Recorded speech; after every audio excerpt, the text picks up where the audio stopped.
Here we go, number two. Oh, We can restart. yeah, we are. Other Davis, I like how you said,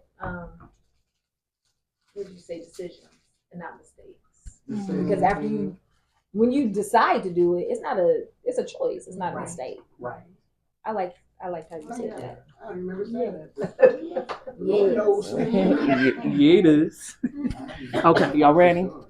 All right. Okay. Welcome back. Welcome back. Welcome back. You see, I'm still with these beautiful ladies.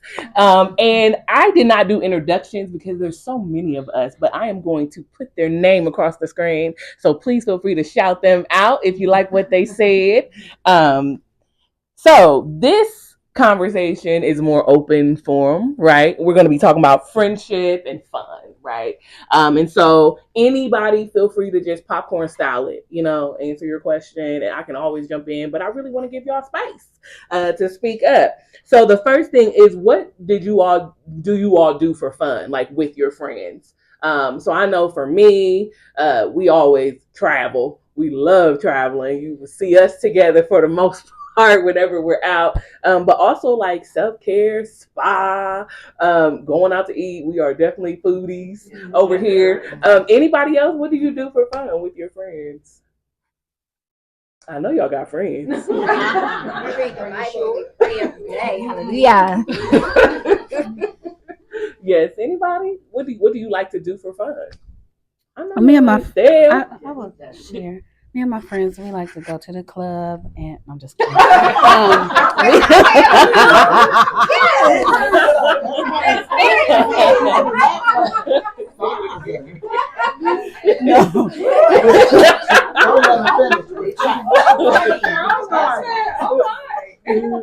No.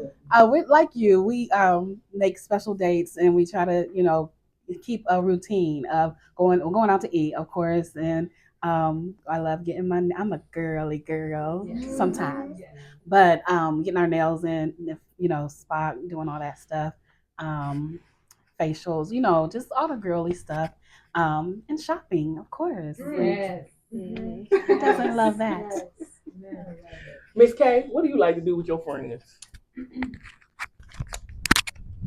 So I'm playing. So I'm about to be really honest. So I'm like in a season of like, I'll see you whenever, every couple of months or so, because we always working.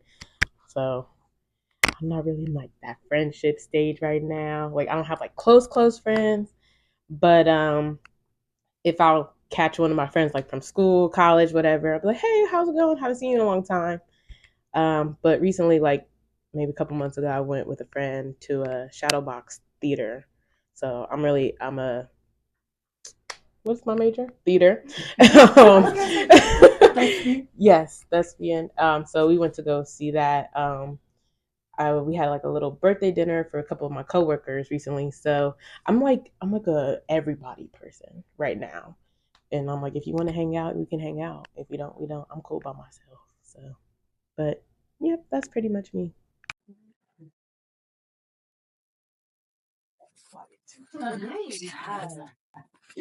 I don't have friends. The friend that I had, she turned into like a sister, but we're both like homebodies. So we spend our time sending each other memes and video reels from Instagram because we're just both homebodies. But that just works for us. We've been sister friends for almost 42 years. She's been the only constant in my life. And so that is appreciative. That started when I was 13, just coming into the church, didn't have, trying to fit in with everyone else.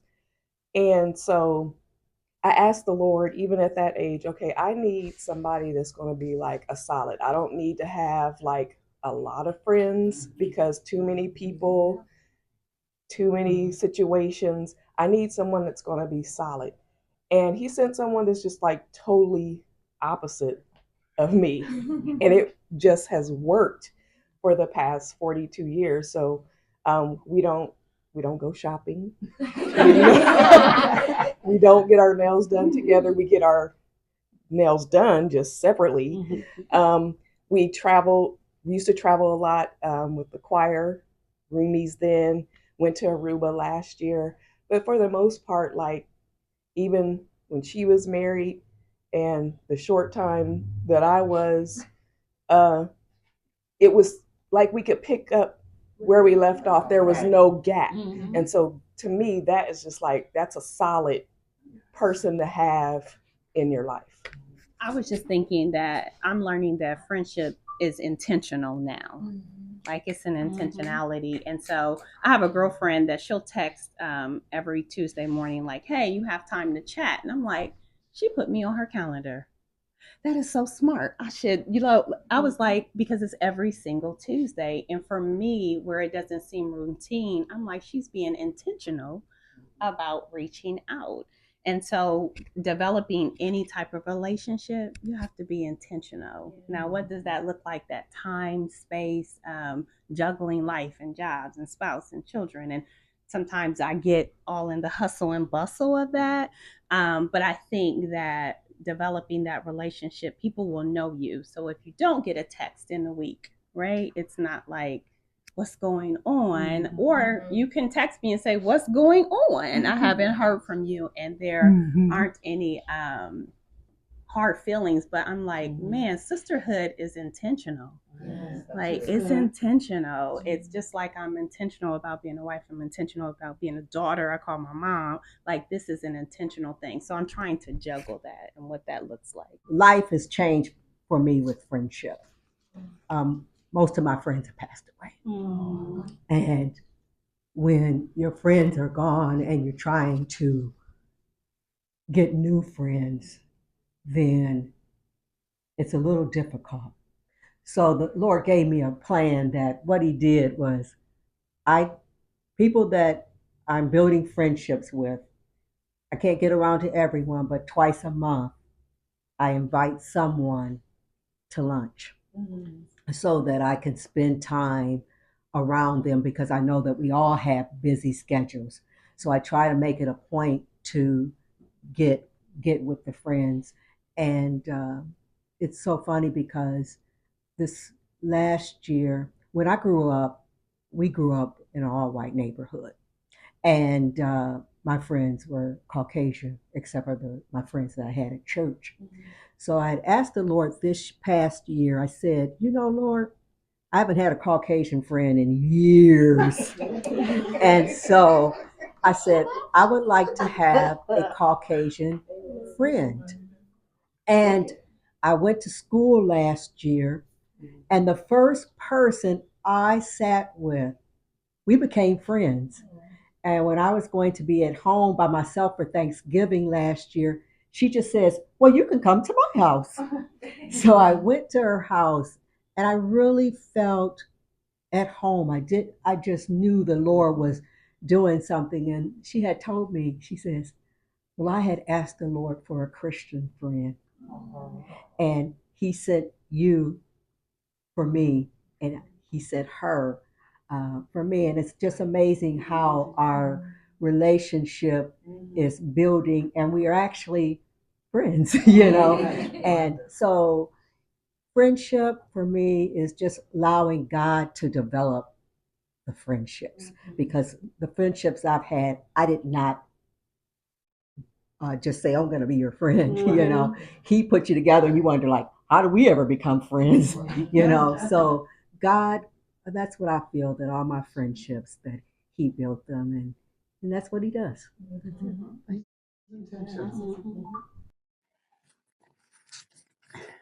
You're saying that you had Caucasian friends. All my life, I've always had, my best friend was Caucasian. From the time I was a little girl, first girl I met, her name was Margie. I named my daughter Margie.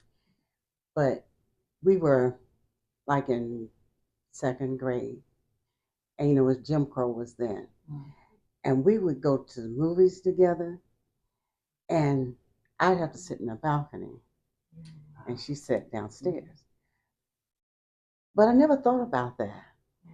And we just go our separate places. And we get our popcorn, and everything. And after it was over, we come back home, get on the bus. She sat in the front, I had to sit in the back. And we lived in a community, blacks and white lived side by side. And you wouldn't believe us, but our next door neighbors were the Hatfields. You heard about the boys. But anyway, Margie and I, we go to school, and we go to walk to school in the mornings, and our neighborhood was pretty much like this one is. And we'd come to her school first, and she would go in, and then I had to walk about another block to my school. When school was out, she would wait for me till I got there, and then we'd walk home together. But we could go to church with each other. We went to church with each other a lot. But then after I came up here to Columbus, it was kind of strange to me the way people were. They could be friends with you, but it was like the white people didn't want to be friends with the black people, and the black people didn't want to be friends. I mean, this is crazy. But then I met this lady that I worked for, and she was poor, and she married into the rich family, and I was working for the rich family. And so I told her, I'll show you the ropes, how to get through with these, because I know these people. Okay. So we became friends, and we were friends for she passed about 5 years ago. But we were friends for like 52 years.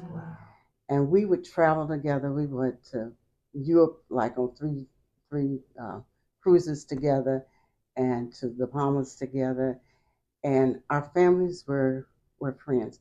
And now that she's passed, she's got a couple of sons that live in Florida, and they call me still now and keep in touch.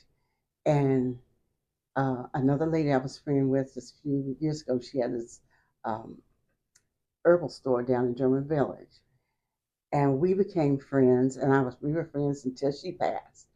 But it was always the closest ones were always white, and I asked the Lord, why is that? But see, we look at the skin, but the Lord chooses from the heart, and that's what you're drawn to, is the heart, not the color of your skin. It just so happened that way. But I've had black friends, but I never thought about that, because they're supposed to be my friends, right? To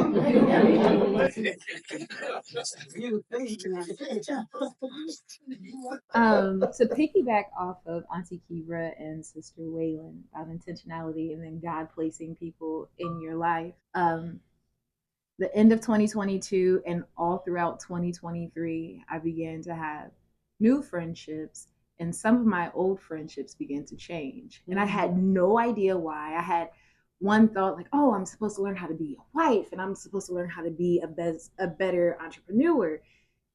And those were not the reasons that I can see right now. The reasons that God had placed these people in my life was because in January, my life would change and I would lose my daughter. These people have held me up in a way that is, first of all, they've been friends in a way that I could not be a friend to them. My friendships, in a lot of my friendships, I do a lot of this giving and pouring and mothering and just being for everybody. And these people, I can't do anything for them. Like even if I try, it's like, well, I really don't. Well, they don't want it, and I can't. And well, how can I be a friend to them? But they are the friends for me. They are the ones who call me up and see how I am doing. They are the ones who hear me when I am not saying anything.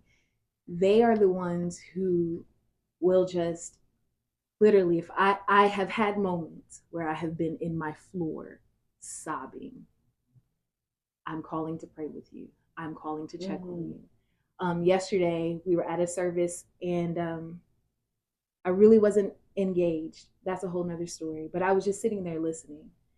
And the preacher got up and she said, get up and find somebody and pray with them because, the water is polluted, something along those lines.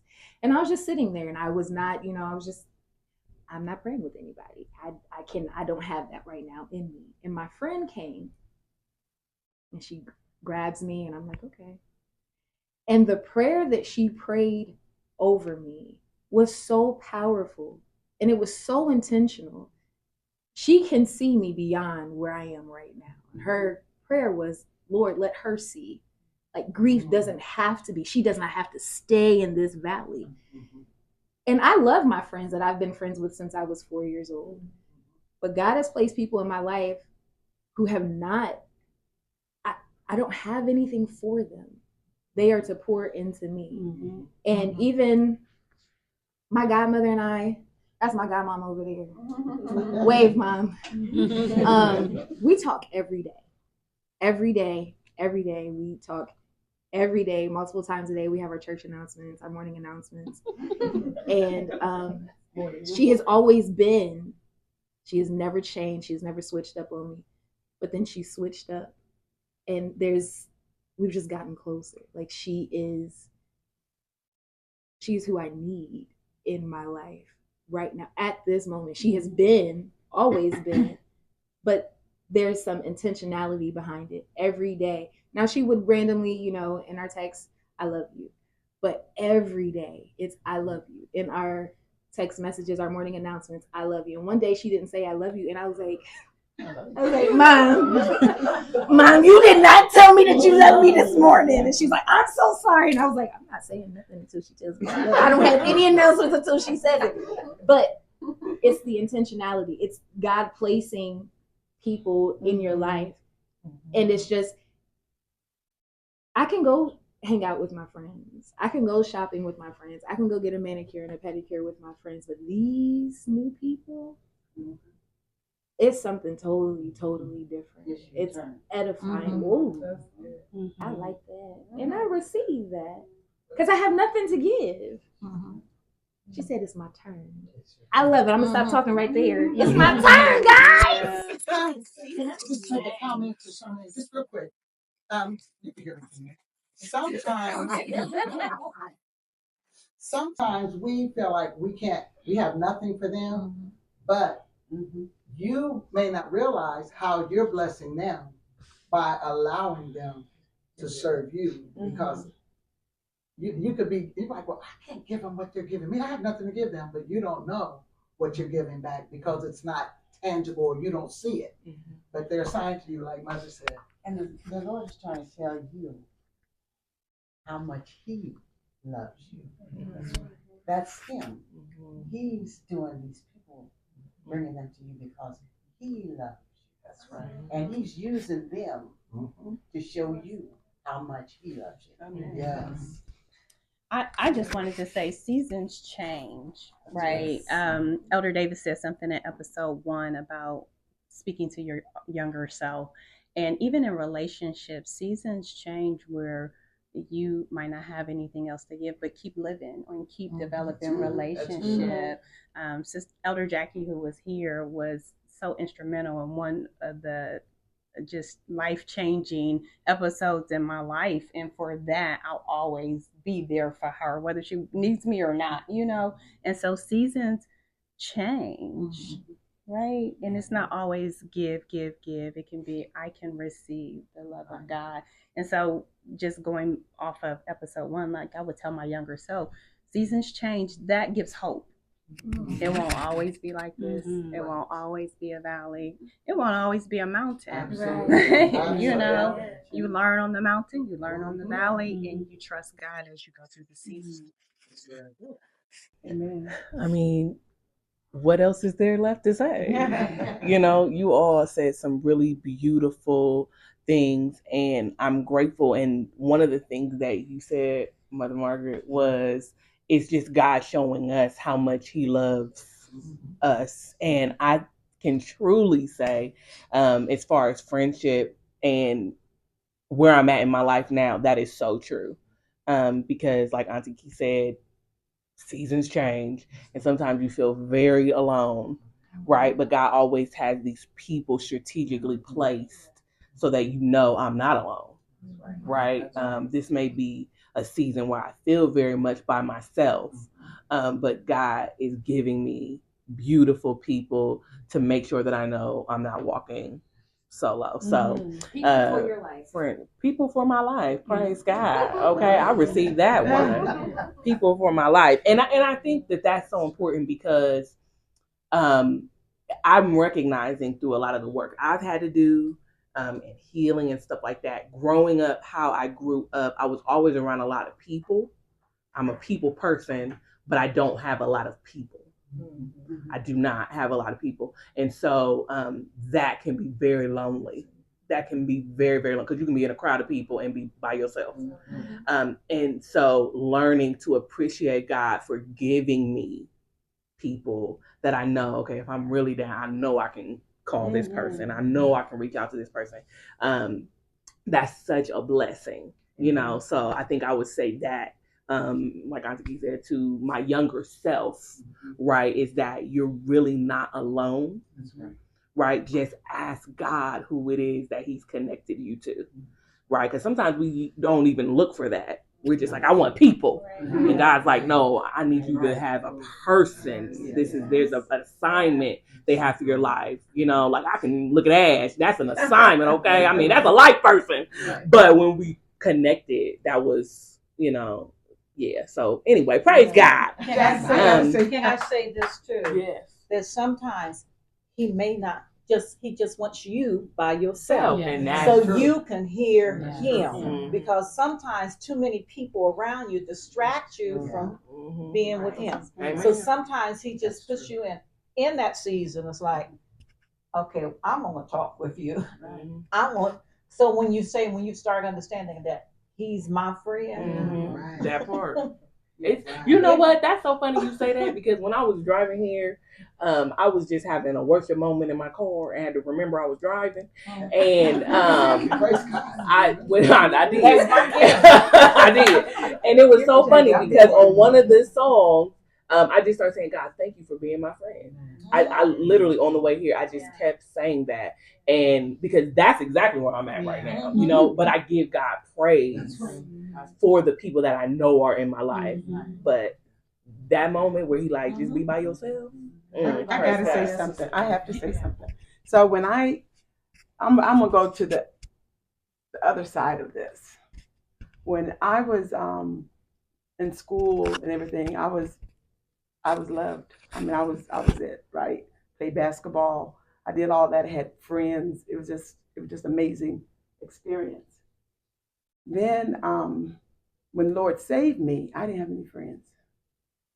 It just went from Jackie to who are you? I would go to church, nobody would speak to me. And I would leave in the car crying. And I didn't know a lot of word, but I heard Him say, He brought to my remembrance, if you want a friend, you be friendly. Yes. I never forget that as long as I live. So leaving church crying, I go, okay, I'm going to try it.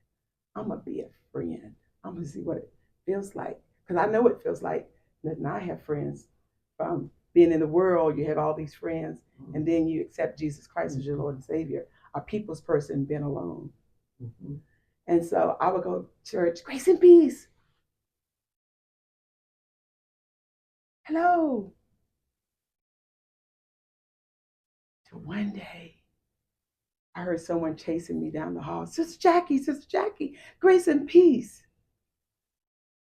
I said, wow, His word really works. But then I was the one that was never invited to the party. You going over Sister Annette's house for the party? What party is that? See, when I was in my 20s, that bothered me. It was in my 30s that bothered me. But the Lord just turned it around. Look at me now in this room with all of you beautiful women. Gave me an invitation that I always wanted. I always wanted to be on the list. And Elder Davis, I can mention all of you because you're all special in my life. Elder Davis, I can cry to her and all of that, laugh with her and all of that. And I am so grateful that I can call you friends. I can call you my sister friends. I want to encourage those that may have felt like me. It's not going to be like that always. It's a test. I felt it was a test in my life to trust a friend that would stick closer than a brother. and he proved himself. And here I am, invited to this beautiful home, and are surrounded by these beautiful women of God, who I can say are not only my sisters in Christ, but I can call you friend. So thank you for that.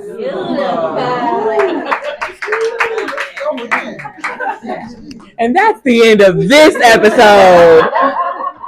We love you, Sister Jackie. Oh, we love you. See you next week. You said amen. I did say, hey, You did. You being greedy. That's another subject. a little bit.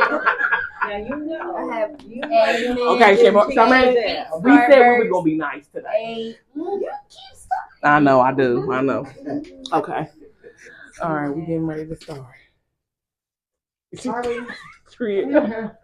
Oh, well. That's the club call. Tell me.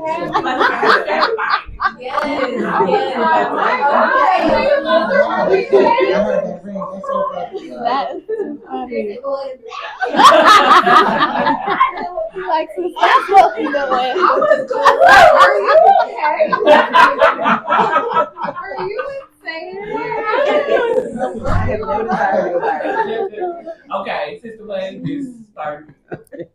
She can't even get started. She said, I just laugh with my friends. Okay. And I do. I just laugh with my friends.